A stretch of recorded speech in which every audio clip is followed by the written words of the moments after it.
Começou.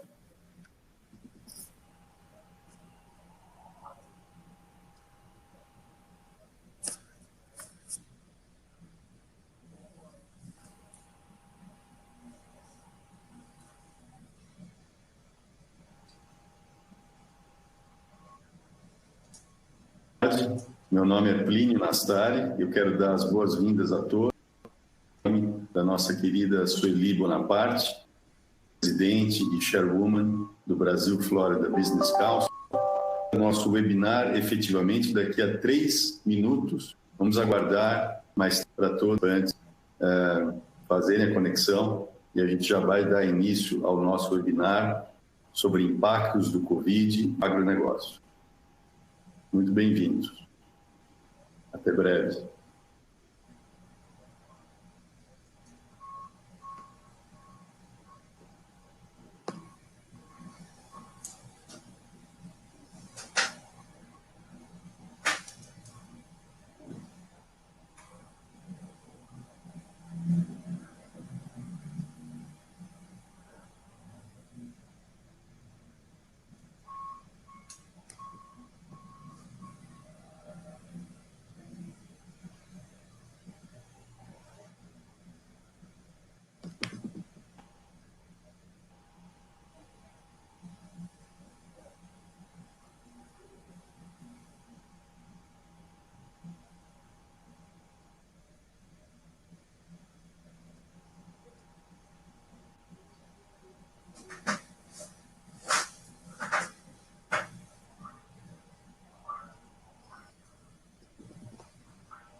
Muito bem, agora é para valer, nós vamos começar.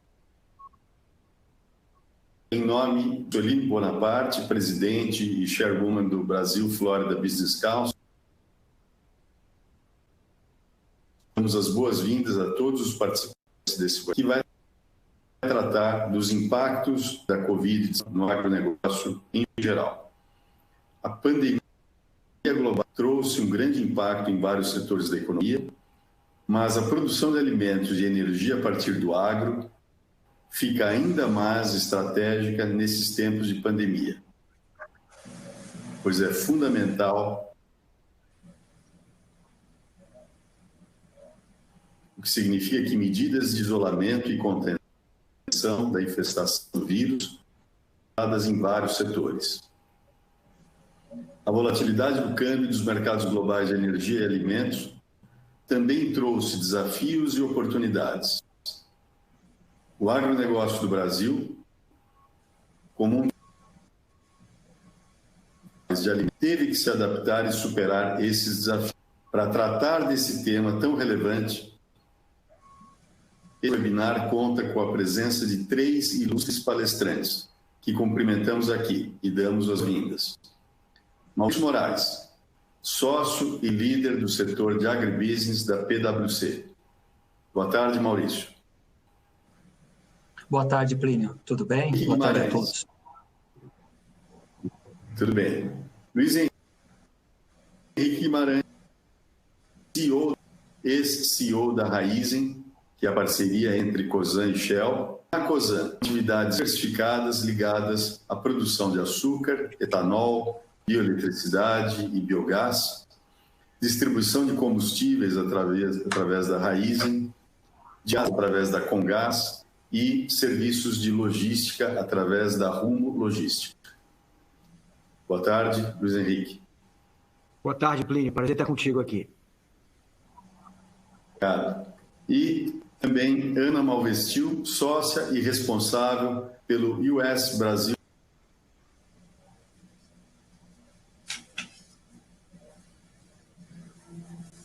Tem 3 especialistas e autoridades altamente reconhecidas no setor do agronegócio no Brasil e internacional. A PwC concluiu recentemente um estudo sobre os impactos do Covid no agro. Nós gostaríamos, portanto, de iniciar essa conversa pedindo ao Maurício Moraes para detalhar quais foram as conclusões desse estudo. Por favor, a palavra está com você, Maurício. Obrigado, Plínio, pela oportunidade. Boa tarde a todos que estão nos ouvindo. Esse estudo ele é bastante amplo e, em benefício do tempo aqui, eu vou tentar resumir com alguns temas que a gente acredita que sejam os principais impactos ou algumas tendências que precisam ser observadas e endereçadas pelas empresas que atuam no agronegócio, né? Você mencionou no início, Plínio, as incertezas e volatilidades do mercado, e isso, sem dúvida nenhuma, vem impactando vários setores, né, da nossa economia, e o agronegócio não está ileso a isso. Nós temos observado algumas situações que afetam o agro. Toda essa pandemia trouxe consequências negativas para alguns produtos, como flores, em função de toda a redução aí de casamentos, festas, organizações.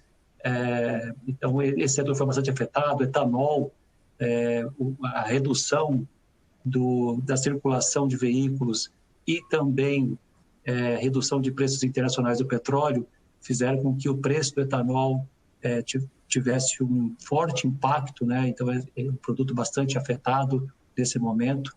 Mas também tivemos produtos que foram relativamente beneficiados. A soja bateu recorde de preços nos últimos meses, suco de laranja aumentou o consumo nos Estados Unidos, em função das pessoas estarem mais em casa e consumindo mais café da manhã e assim por diante. Então, nós temos diferentes produtos com diferentes situações.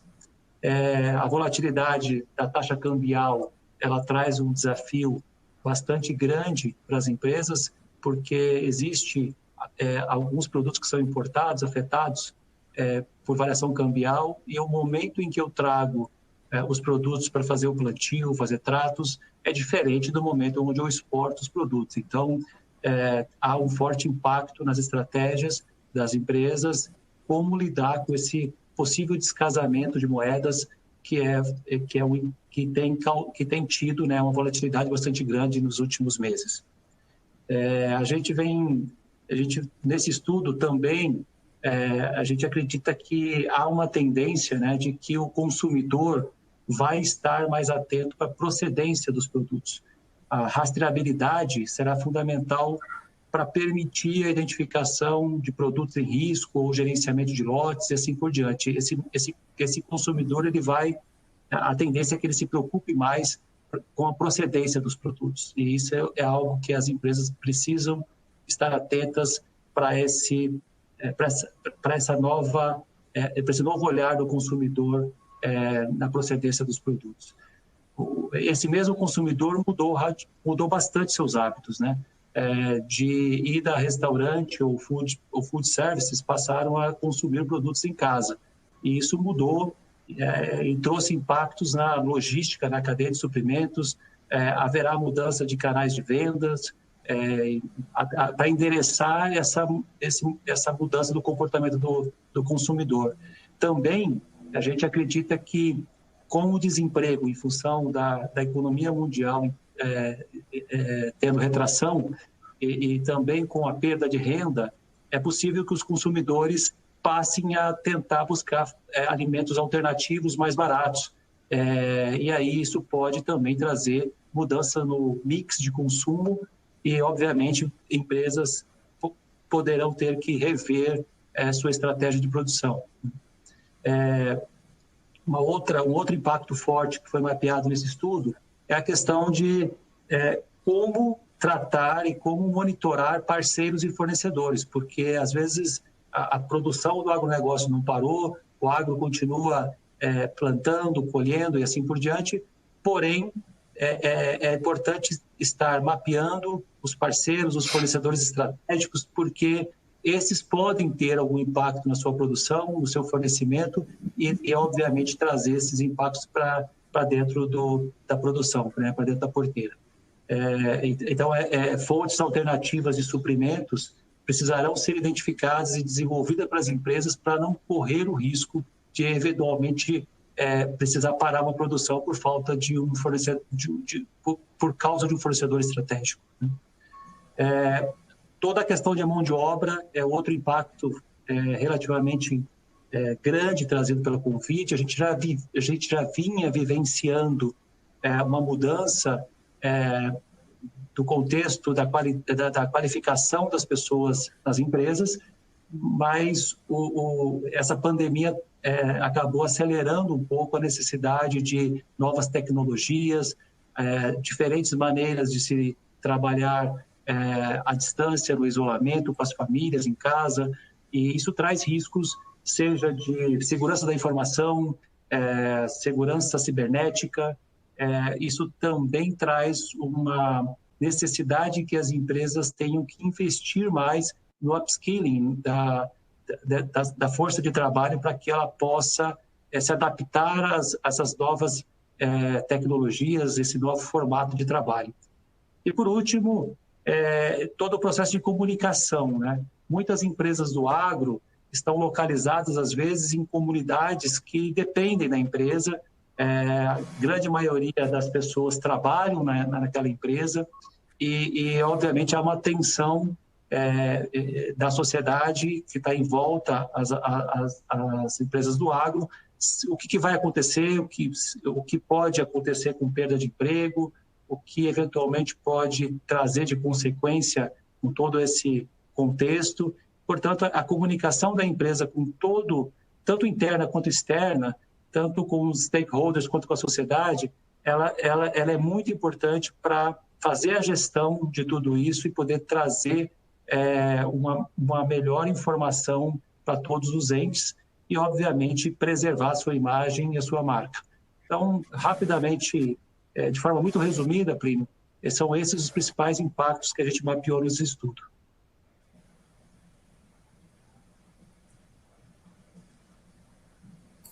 Muito obrigado, Maurício. Eu perguntaria a você, já de bate-pronto, vocês conseguiram identificar alguma mudança de percepção do consumidor em relação à importância de saúde e qualidade do ar, já que a pandemia é uma...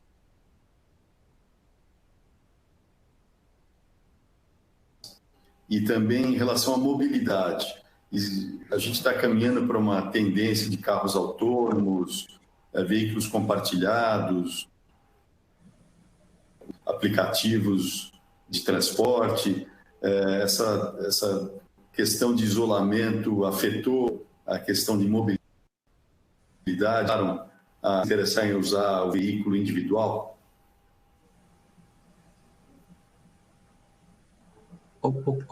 Plínio, a gente vem percebendo, sem dúvida nenhuma, uma mudança bastante relevante no hábito do consumidor.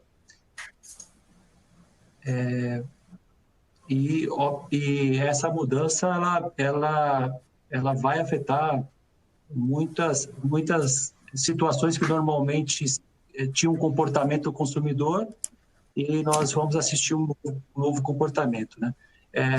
A questão do aplicativo, a questão de participar mais de compras online, acessar, a gente tem visto aí um aumento significativo de vendas de empresas através dos canais online, e os aplicativos têm também sido aí fonte de consumo que tem trazido uma nova perspectiva para esse consumidor.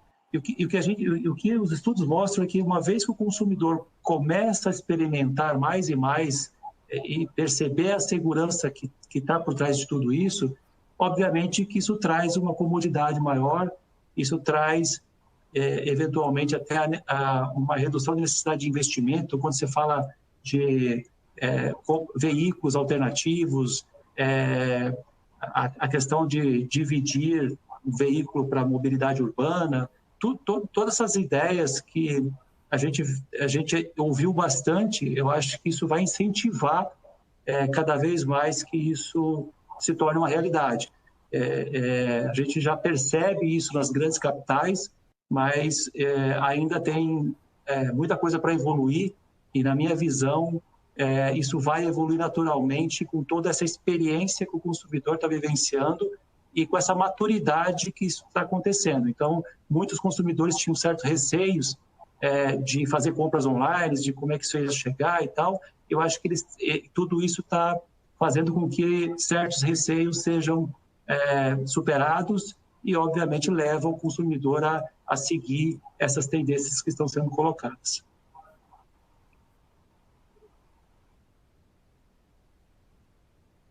Henrique Guimarães nos explicar como a Cosan tem superado o Covid, diferentes atividades diversificadas que a empresa desenvolve na produção e distribuição de combustíveis, na área do gás, na área de logística, através das empresas que ela controla e participa, talvez a empresa mais visada, diversificada de toda a área de energia e do agronegócio do Brasil. Estou só imaginando o que é que vocês tiveram que fazer para organizar as atividades, logística, revenda, em que vocês estão ouvidos ansiosos aqui, o que é que a Cosan fez para superar esses desafios e como é que vocês estão vendo a pandemia como oportunidade para o agronegócio. Por favor, Luiz Henrique. Obrigado, Plínio. Prazer enorme estar com você, com a Ana e com o Maurício aqui, dividindo um pouco da nossa experiência, que estamos aprendendo todo dia, né? Na verdade, eu acho que esse evento, pelo seu impacto, né, pela sua dimensão global e de ter paralisado as atividades, trouxe para todos nós um novo tipo de problema que vai exigir um novo tipo de solução, e é isso que a gente tem tentado fazer como grupo todo dia, sendo bastante pragmático, mas ao mesmo tempo tendo a consciência de que a gente vai aprendendo no dia a dia e percebendo a diferença que cada movimento faz. Então, algumas coisas importantes, Plínio, que a gente fez. Primeiro foi a proteção dos nossos times, né? Então, a gente tem os nossos times, a maioria estão no campo e tiveram que continuar na rua, seja o gasista, seja o maquinista da locomotiva, seja o motorista de caminhão entregando combustível, seja os nossos revendedores, seja o nosso pessoal no campo colhendo a cana ou produzindo o etanol, a bioeletricidade e o açúcar. Então, a primeira coisa foi garantir a segurança física, toda a parte sanitária e todos os processos necessários de afastamento, distanciamento social e de EPIs, que são tão importantes nesse momento. Então, teve um foco muito grande nisso, em garantir que os times estavam conscientes, treinados e com todos os equipamentos e soluções disponíveis para eles, né? O segundo ponto foi o apoio às comunidades, né? E quando eu digo comunidades, numa dimensão bem ampla. Então, participamos de vários movimentos com governos estaduais e federais, no sentido de apoiar a saúde e apoiar as questões sociais. E aí a gente teve uma operação muito grande na questão de fornecimento de etanol, para a produção de etanol de álcool gel e do etanol 70, né, que é tão importante, que voltou agora com a pandemia para abastecer hospitais, Secretaria de Saúde e até terminais, né, postos de combustível, para que os caminhoneiros pudessem continuar a operar. né? Então, essa foi outra parte muito importante, e participamos obviamente de ações de suporte e abertura de hospitais de campanha, tanto como doação, mas como fornecimento de diesel para geradores, etanol para a parte toda de sanitária, etc., e como ações sociais na parte de alimentação para os menos favorecidos, na Baixada Santista, onde tem uma operação muito grande da Rumo, e em outros lugares. Então, cuidar do nosso time, apoio à saúde social. E aí um trabalho grande com os nossos parceiros e fornecedores, né? Então, por exemplo, os revendedores Shell, mais de 6.500 aqui no Brasil e mais de 700 na Argentina, o suporte para eles no sentido de programas de capital de giro, programas de apoio à estabilização dos negócios, né? Decifrar os programas do governo para que eles pudessem implementar nas suas empresas, né? E o suporte para que, com a volta, como vem voltando há várias semanas, o mercado vem melhorando semana a semana, que a gente possa ter aí a retomada, a aceleração e, obviamente, o serviço aos clientes, né? Então, toda a parte de treinamento de frentista, disponibilização de álcool gel ou de álcool 70, etc., um trabalho muito grande. O mesmo para os nossos distribuidores de lubrificantes, né, da Moove, que é a nossa companhia de lubrificantes, e para toda a cadeia de fornecedores. Fornecedores da Comgás, fornecedores da Rumo, fornecedores da Raízen.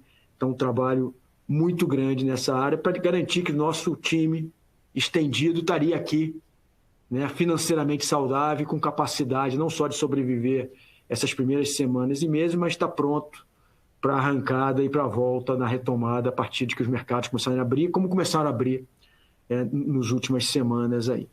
E, por último, um trabalho grande também de suporte através da Comunitas, né, que é uma entidade que a gente faz parte, de suporte à gestão de governos estaduais e municipais, no auxílio de formatação de protocolos e todos os planos para auxiliar os governos a planejarem bem a retomada, com toda a ciência, toda a capacidade, mas engajando o setor privado no sentido de garantir que na volta a gente tem uma volta consciente e diferente do que era antes da pandemia. Eu acho que isso é muito importante reconhecer, que a gente tem que enfrentar esse desafio aplicando diferentes soluções, né? Então, a questão de como é que se porta no transporte, né, público, como é que se porta no transporte, né, para as nossas usinas, como é que se porta em toda a questão de lojas de conveniência. Então, o Maurício já colocou, o delivery aumentou bastante, né? O uso de aplicativos e digitalização do negócio para que o consumidor não precise sair do carro e possa abastecer, né? A promoção, obviamente, e divulgação maior do etanol, que nesse momento, como o Plínio falou, tão importante que a gente mantenha os céus das cidades limpos, né? Mesmo com a redução do consumo, o papel tão importante que o etanol tem, né, na cidade de São Paulo, em todo o interior de São Paulo, em Belo Horizonte, Paraná, Goiás, todos os estados que têm uma alta penetração do etanol hidratado como parte da matriz ciclo-Otto, né? Então, enfim, foi um conjunto de ações, Plínio, coordenadas no sentido de garantir a qualidade da operação, né, porque a gente é um setor essencial e hospitais são abastecidos por nós com gás, com eletricidade, com combustível, etc., né? Toda a cadeia de suprimentos, né, logística, então toda a soja, milho sendo escoado pela Rumo, né, com volumes recordes para chegando nos portos para serem exportados e para o consumo interno, né? Os containers também da Brado com alimentos, etc., e muito importante a interação com as comunidades e com os governos em volta para garantir que nesse novo momento a gente está presente, né? E o que a gente vê aí, que é o final da sua pergunta, a gente vê esse momento, no fundo, como uma ótima oportunidade do Brasil, né, e o agronegócio continuar se reposicionando e aumentando o seu grau de produtividade, eficiência e abastecimento do planeta, né? Quer dizer, a gente acha que o Brasil é privilegiado nisso, né, com a indústria sucroenergética, mas também com a indústria de grãos e toda a parte de alimentos e proteicas, né? E a gente tem visto a demanda mundial buscando aqui, né, antecipação de embarques, né, o line-up muito forte em todas as commodities, né? E a gente tem que continuar aumentando a nossa eficiência logística e todo o trabalho de infraestrutura para garantir que a gente aumente o nosso grau de competitividade. O dólar ajuda na ponta vendedora, né? Obviamente preocupa na ponta dos insumos, mas no balanço, né, na nossa visão, o dólar acima de 5, como está, torna o Brasil ainda mais competitivo. Então eu vejo um futuro muito promissor, né, nas cadeias produtivas do Brasil no agronegócio, dada a necessidade do mundo de continuar, independente do volume ter caído em várias outras categorias, a alimentação, né, e todo o processo de abastecimento mundial com uma grande perspectiva. Então, eu acho que a gente fortalece, né, acho que o mundo cada vez mais reconhece o papel do agronegócio brasileiro e na pandemia acho que a gente foi muito bem enquanto país, não tivemos nenhuma disrupção de abastecimento, nossos portos funcionaram, nossas ferrovias funcionaram, as nossas rodovias funcionaram, os caminhoneiros fizeram um trabalho brilhante aí, né, junto com o pessoal de saúde, todo o resto que teve que ficar fora de casa para que nós pudéssemos ficar dentro de casa e o mundo pudesse ficar dentro de casa. Então, esses heróis aí, né, do transporte, da logística, da produção, né, junto com os heróis da saúde, acho que fizeram um enorme papel. Acho que o Brasil provou que é um player confiável nesse sentido e que pode abastecer o mundo e cada vez crescendo nos próximos anos. Muito obrigado, Luiz Henrique. Eu fico imaginando muitos de vocês e dos participantes devem conhecer o Cabinet War Room lá em Londres, né? De onde o Churchill controlava o esforço de uma guerra, na verdade, né? Globais, eu acho que a Segunda Guerra Mundial, nem todos os países do mundo participaram da guerra. Agora, nessa situação de pandemia, e eu fico imaginando como é que de acompanhamento e planejamento de grandes empresas como a Cosan e outras empresas também da mesma dimensão, que deve ter um mapa com um monte de pecinhas, tá certo? Dizendo, e agora? Onde é que eu vou controlar? O que eu vou fazer? Porque é uma situação que exige muito acompanhamento, né? Mas muito obrigado por sua explicação detalhada, e você coloca já a plataforma para a pergunta que eu faria na sequência para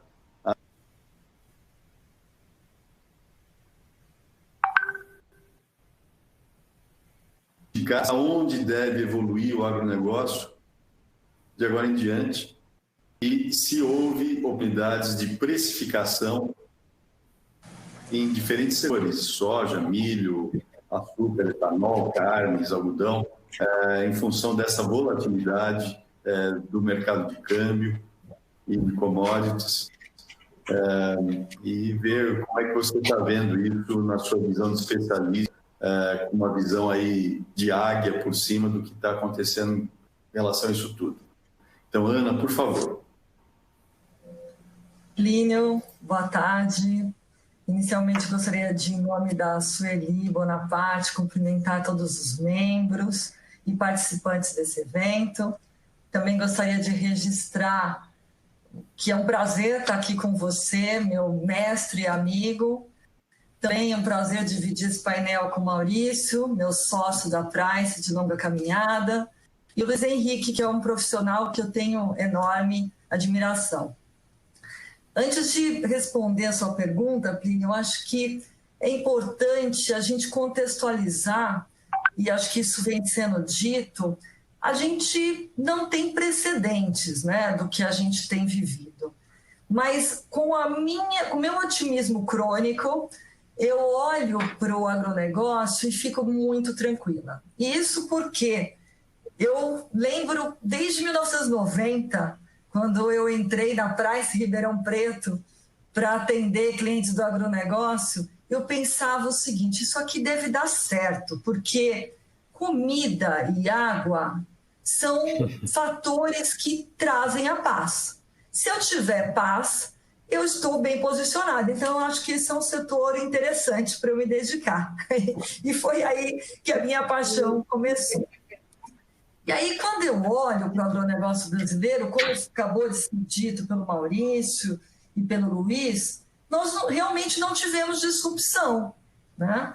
Nós continuamos a plantar, a colher, a safra está sendo escoada e o alimento está chegando nos supermercados, o abastecimento. E eu falo isso para vocês porque eu estava em Nova York, eu agora vim para o Brasil, mas eu estava em Nova York até um mês atrás, e a verdade é que o abastecimento era uma preocupação muito grande que eu tinha para mim e para as minhas filhas, né? Porque a capacidade de abastecimento eu não vejo tão boa como o Brasil, que eu sinto que aqui nós temos uma fartura que é fantástica. Isso se comprova quando você olha dados recentes que foram publicados pelo CPEA, falando que de janeiro a abril de 2020, o volume de produtos que foram exportados no Brasil cresceu 6% em relação ao mesmo período de 2019. Quer dizer, nós realmente estamos indo muito bem, inclusive o setor aumentou a sua participação em relação às exportações. Em relação ao primeiro quadrimestre, o setor representa 47% de toda a exportação brasileira. Muito disso, nós precisamos reconhecer a continuidade, como a Covid pegou a China primeiro. Agora, quando começou a pior parte para nós aqui no Brasil, a China já está retomando, né? E as demandas por alimento continuaram. Então, o contínuo e forte crescimento da China tem beneficiado o Brasil, que é o grande parceiro para fornecer alimentos. Nesse contexto, eu acredito para onde que o agronegócio vai. Aumento de produtividade vai levar com que esse setor possa alimentar as demandas do mundo. Para isso, algumas questões precisam também ser enfrentadas. A parte de gestão, melhoria na gestão, que sempre foi um grande problema de todo o setor, infraestrutura, que sempre outro histórico problema, uso de irrigação, que eu acho que é muito incipiente no Brasil, e nós conversávamos, Plínio, sobre a questão da terceira safra de milho, mas isso pode ser uma realidade em muitas outras culturas, se adequadamente trabalhado. Então, acho que isso é um aspecto que eu vejo com muita tranquilidade o bom posicionamento do agronegócio brasileiro para realmente aumentar sua produtividade em 40% nos próximos 10 anos, que é a demanda que a FAO nos requer. Continuando, e antes de falar especificamente sobre as culturas, conforme a sua pergunta, eu acho que é importante, a gente tem um potencial fantástico, mas nós temos muito o que fazer. E esse fazer é não só para o agronegócio, mas para todos os setores, né? Nós temos um nível de incerteza enorme, mas para isso nós precisamos de, eu diria, um principal aspecto para fazer face a esses desafios: investir em pessoas. Não há tecnologia, não há produto, não há nada que possa substituir, num momento de crise, ter pessoas qualificadas. Isso, inclusive, foi já mencionado pelo Maurício no estudo que a Price Brasil fez sobre isso.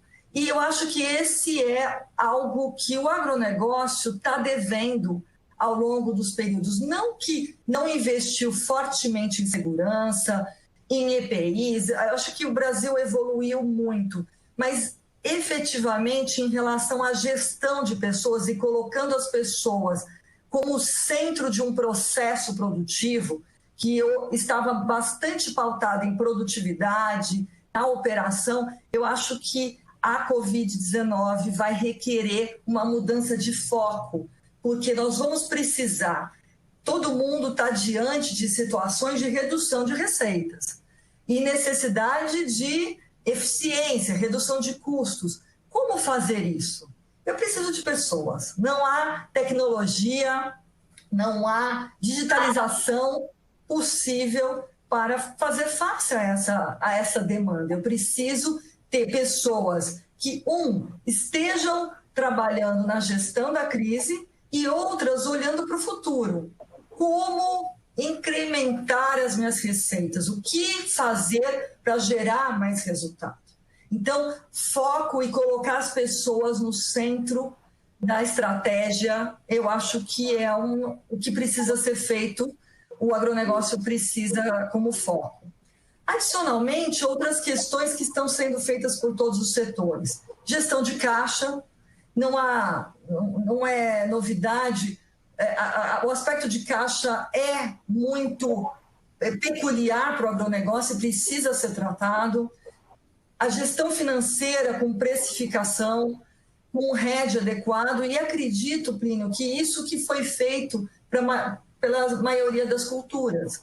Eu andei conversando com alguns empresários e o resultado, eu estava mais pessimista do que eu encontrei esses empresários. Eles estão otimistas, porque eles disseram, a gente já tinha vendido tudo. Os impactos de câmbio estavam também bastante bem geridos por RED, então essa precificação está bastante adequada. Agora, a gente entende que com a queda, e isso tem sido anunciado, uma possível queda de demanda, talvez ajustes em relação a essa oferta precisam ser feitos. Outro aspecto importante que eu gostaria de destacar é a gestão da cadeia de suprimentos. Diante dessas incertezas e principalmente uma tendência que eu acredito que nós vamos enfrentar de nacionalismos, nós precisamos estar preparados e com alternativas para fazer face a essa cadeia de suprimentos, né?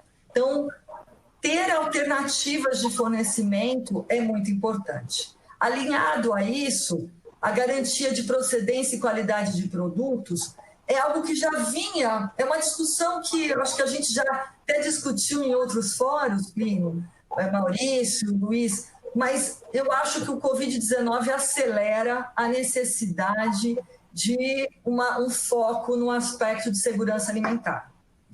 Essa era uma demanda que estava mais ou menos caminhando em passos, eu diria quase lentos, que agora eu vejo, principalmente externamente, essa demanda pelo aspecto sanitário e segurança alimentar vai ser bastante demandada.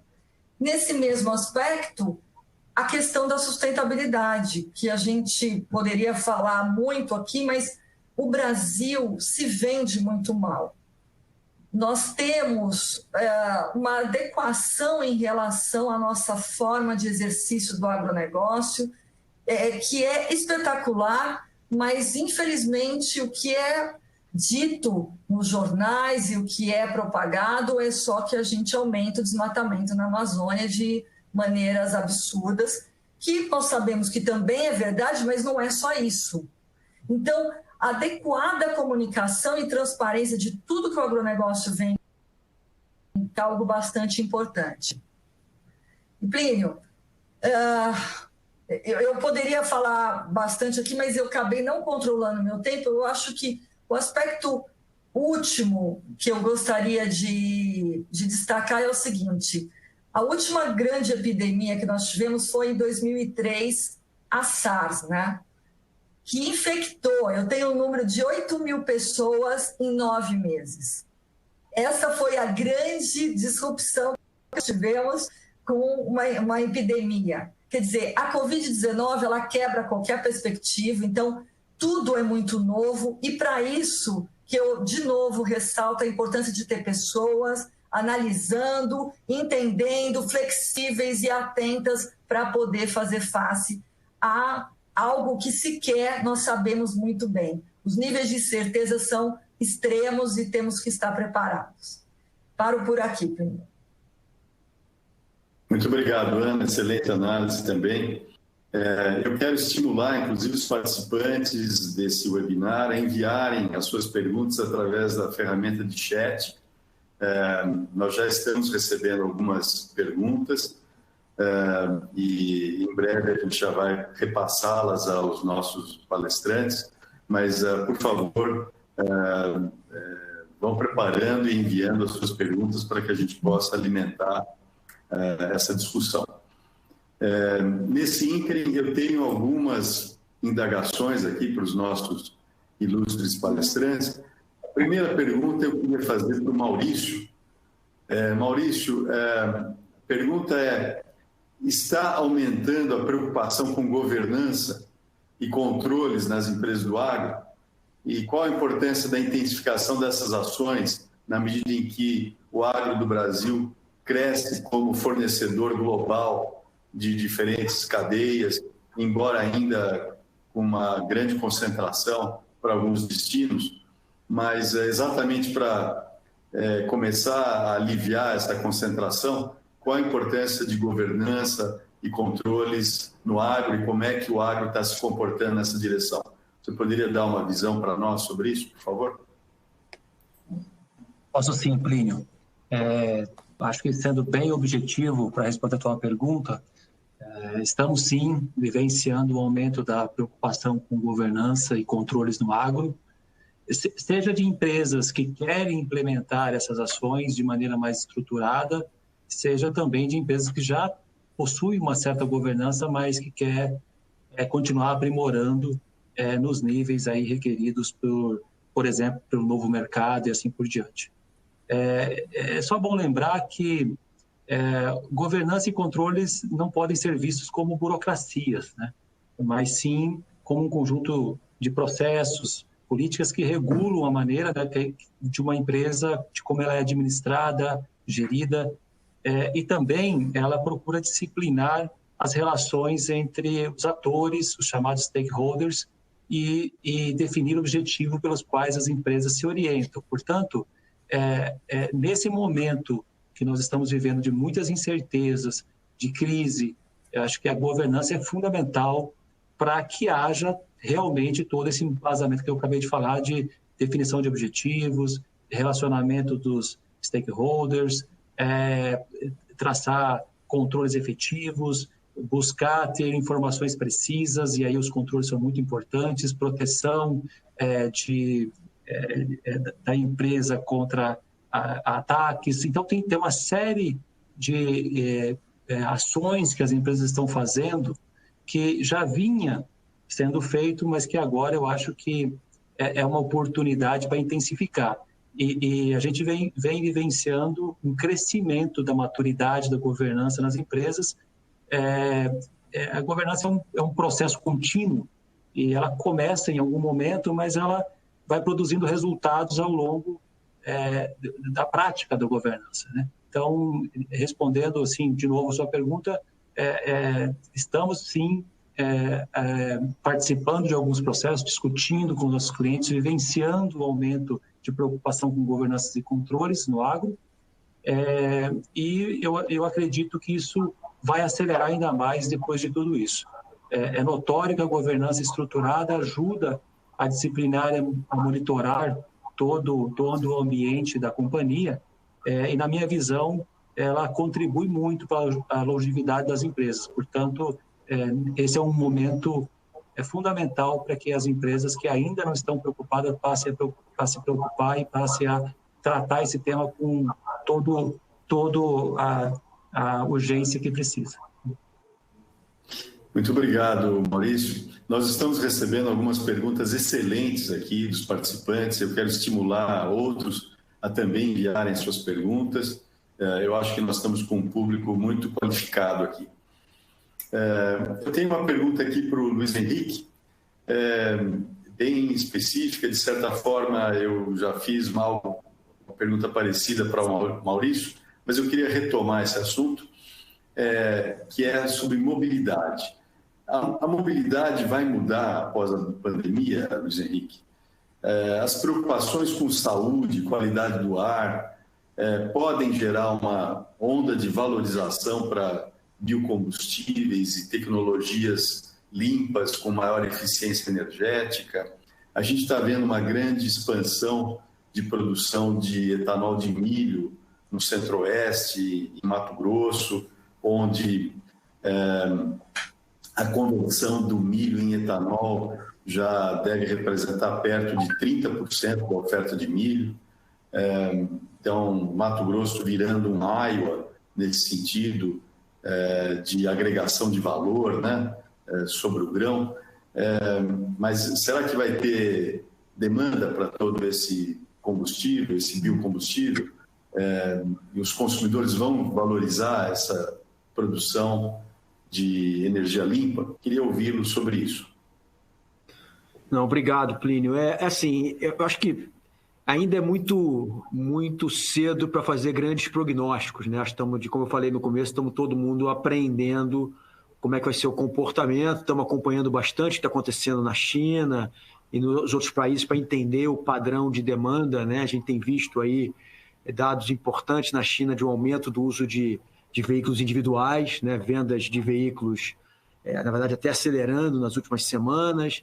A gente vê o pico de trânsito nas grandes cidades normal, né? Nos dias de semana, um pouco menor nos fins de semana, né? A Europa começa a dar alguns sinais parecidos, mas ainda é um pouco recente a abertura, né, dos mercados europeus.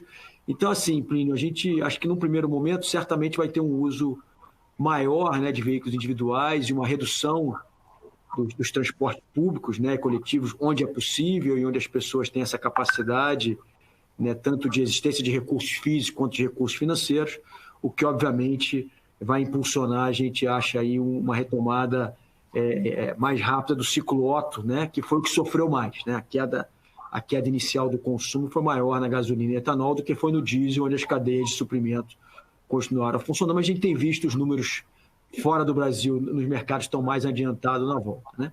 A gente já via, né, antes da pandemia, uma preocupação grande, né, sobre a transição energética, a redução de emissões, né, e eu acho que aí grandes empresas produtoras de óleo e gás mundiais fazendo claros statements sobre a redução das suas pegadas de carbono, e algumas se comprometendo até no horizonte de 2030, 2050, a zerar, né, as suas emissões, nível 1, nível 2, nível 3, que é um enorme desafio, né? E a nossa visão, a gente acha que o biocombustível é uma parte fundamental para essa jornada, né? Eu acho que o biocombustível é um enorme aliado do combustível fóssil em estender a vida e tornar esse combustível mais limpo pela sua mistura, seja no diesel, seja no etanol, ou no uso 100% dos motores a combustão com etanol hidratado, né? Então, eu acho que essa tendência pós-pandemia, na nossa visão, se intensifica. É difícil de você prever o quanto, mas eu acho que isso gerou uma consciência global muito grande sobre o efeito de fenômenos como o vírus, o que pode acontecer num cenário de aumento da temperatura, né, de 2 graus centígrados, e todos os impactos que ele terão na vida humana, na vida econômica, etc. Eu acho que essa consciência foi gerada, né, Plínio? Eu acho que o desafio agora é como é que isso vai representar nos hábitos e mudanças do consumidor nesse novo horizonte, né? A gente começa a ver bastante discussão aí no etanol celulósico, né? Eu acho que o Brasil, de novo, tem projetos, né? E a Raízen tem um projeto também super, super importante nessa área. A gente começa a ver uma demanda grande, né, de países para querer entender e ver como é que pode usar a biomassa, que é uma outra fonte enorme, né, de carbono verde, e que pode ser convertido em etanol para que ele possa ser ou consumido isoladamente ou misturado ao combustível fóssil, que eu acho que é a melhor saída para os países que não têm, né, a pujança do nosso setor sucroenergético no Brasil, né? E eu e você tivemos juntos, né, na Índia recentemente, antes da pandemia, e outros países, e a gente vê o grau de interesse que, na nossa visão, só vai turbinar agora com esse efeito. Então, eu acho que as principais lições que eu pego desse momento, né, Plínio, assim, uma maior consciência sobre impactos de fenômenos fora do controle, né? Acho que o ser humano, nas últimas décadas, pelo seu desenvolvimento, pela introdução de tecnologia e pelo enorme progresso que a gente teve, né, nas últimas décadas, estava muito autoconfiante que ele poderia controlar tudo. Eu acho que o Covid torna a gente mais vulnerável enquanto sociedade que o ser humano, o que nos motiva a ter que procurar alternativas que, de fato, enfrentam os problemas, né?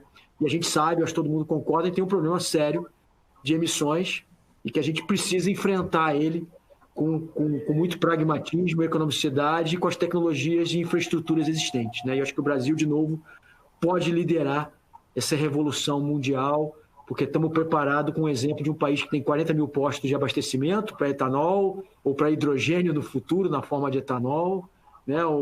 E uma enorme pujança para que isso aconteça. Então, eu sou um otimista em relação a isso também, porque eu acho que a consciência está gerada. Agora, cabe aos países e cabe aos governantes e cabe aos players privados de como é que vão capitalizar em cima disso para acelerar essa transformação, assim como ela foi impactada como o Maurício bem colocou, né, no uso de tecnologia, de digitalização, de melhor governança, de aumento de delivery.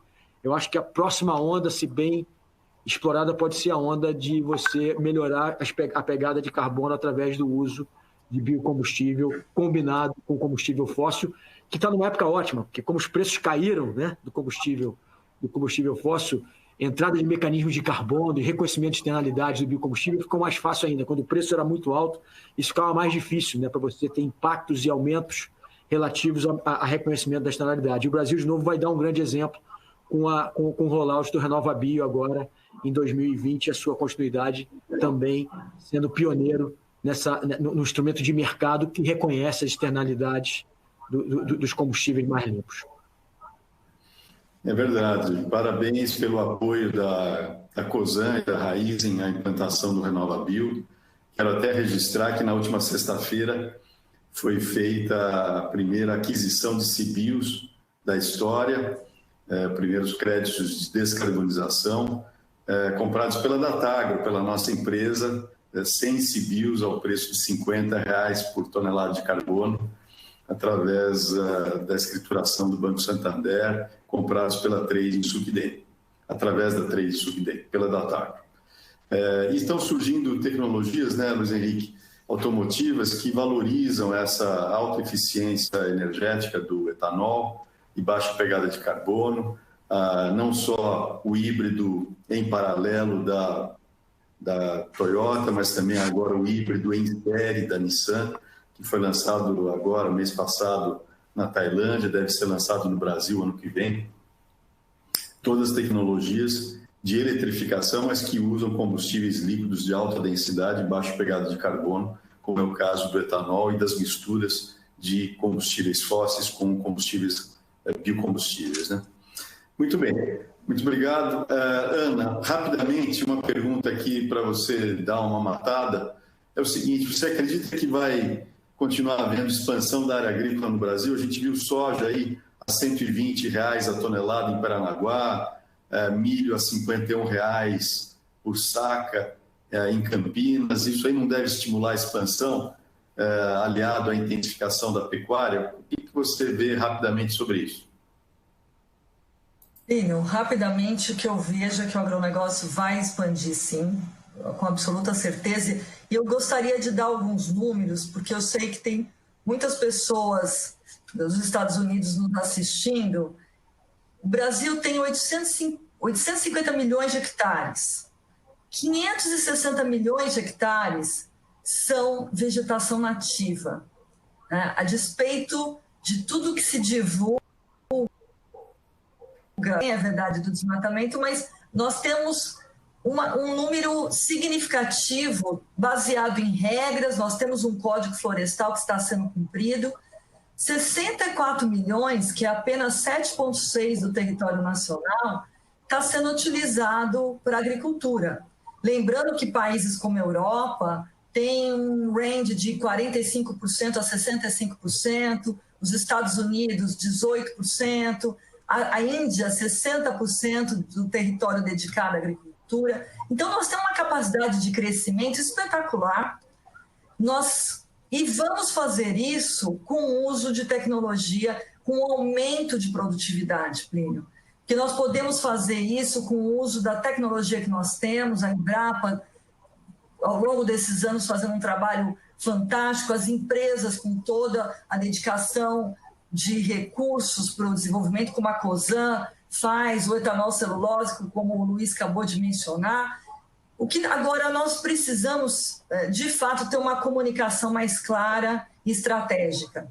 Nós temos um absurdo de oportunidades, mas nós precisamos comunicar melhor. Um deles é essa questão que o Luiz acabou de falar sobre o etanol. Poucos nos Estados Unidos sabem que nós podemos rodar com 100% de etanol. Eles não conhecem. Então, nós temos que realmente ter uma estratégia mais forte para que a gente possa divulgar a potencialidade do agronegócio brasileiro. É isso, Plínio. Volto para você. Tá bom, muito obrigado, Ana, obrigado, Maurício, obrigado, Luiz Henrique. Nós temos várias perguntas aqui e eu vou começar com a primeira que foi enviada para nós, uma pergunta interessante, da Isabela Marques. A Isabela pergunta o seguinte, a Isabela é da Universidade do Sul da Flórida, tá?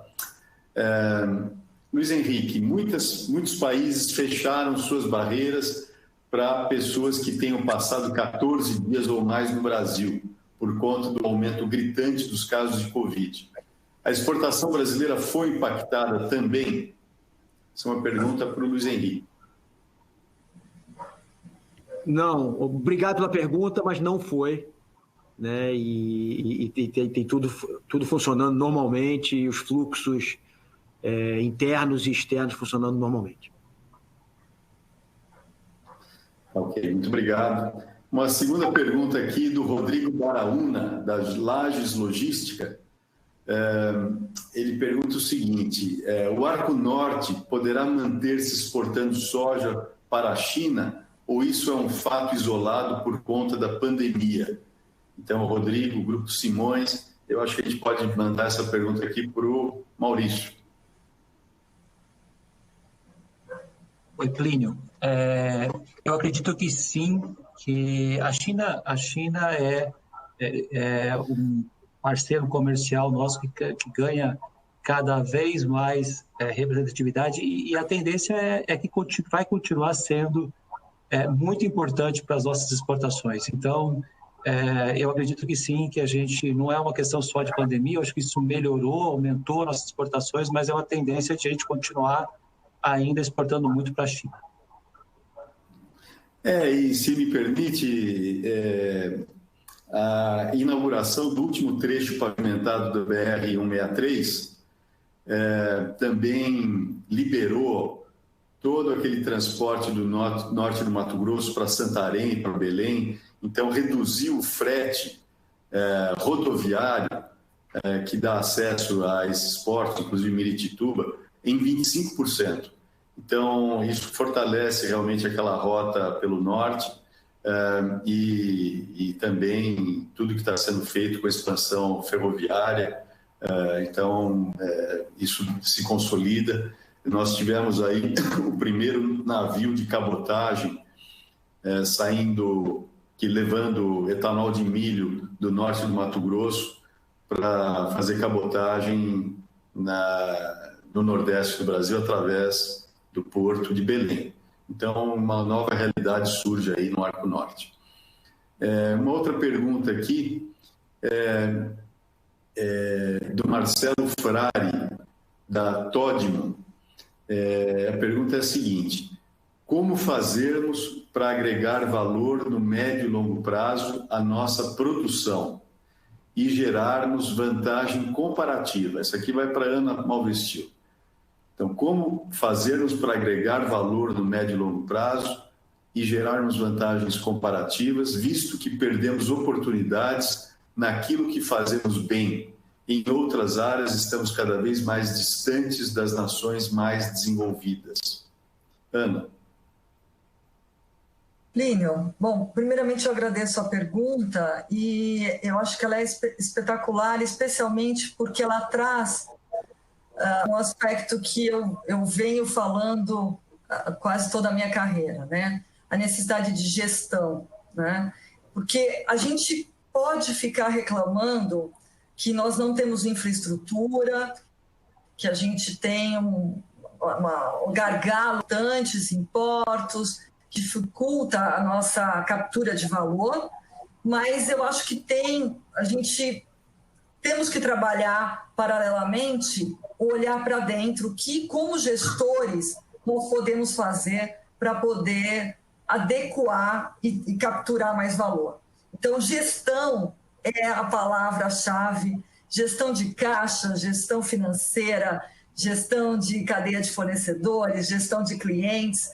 Eu acho que esse é um momento oportuno para que todos os focos sejam dedicados à gestão e que a gente possa revisar cada um deles para capturar mais valor.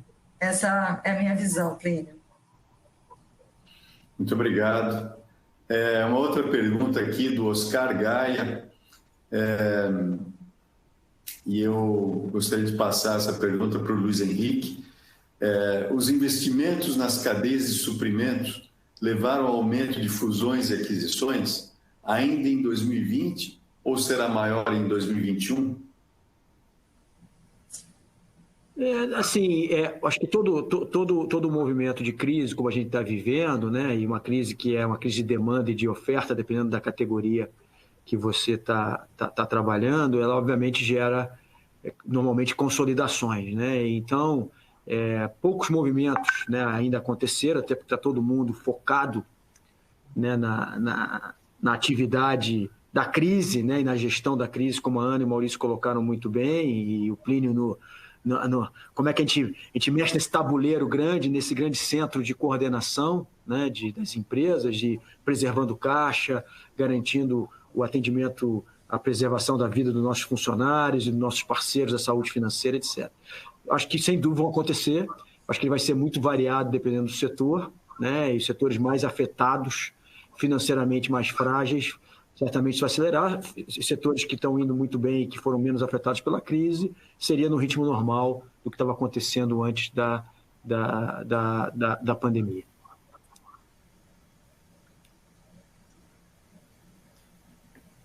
Muito bem, muito obrigado.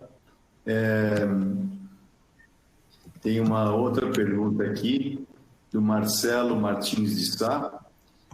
Obrigado, Plínio e panelistas, pela oportunidade de ouvi-los. Pergunta para quem puder ajudar, dentre as cadeias do agronegócio, quais vocês recomendam maior observação ou que seja mais relevante, considerando o relacionamento entre Brasil e Flórida? Eu acho que, Ana, se você puder atacar essa pergunta. Uma coisa que a gente precisa destacar, que é uma ótima notícia, é o aumento do consumo de suco de laranja, né? Que a pandemia trouxe. Por grandes motivos. Né? A vitamina C e que as pessoas têm tempo para tomar café da manhã, onde o suco é mais utilizado. Então, acho que uma grande boa notícia e que nos posiciona, nós somos o primeiro produtor e exportador de suco de laranja. Eu acho que, em termos de cadeia, o suco de laranja está realmente como um grande destaque em relação à Covid. É verdade, e destacando que o suco é alimento, não é bebida, né? E precisa fazer essa desconexão entre água flavorizada e suco, porque o suco tem qualidades à saúde que são muito superiores, inigualáveis a água flavorizada, né?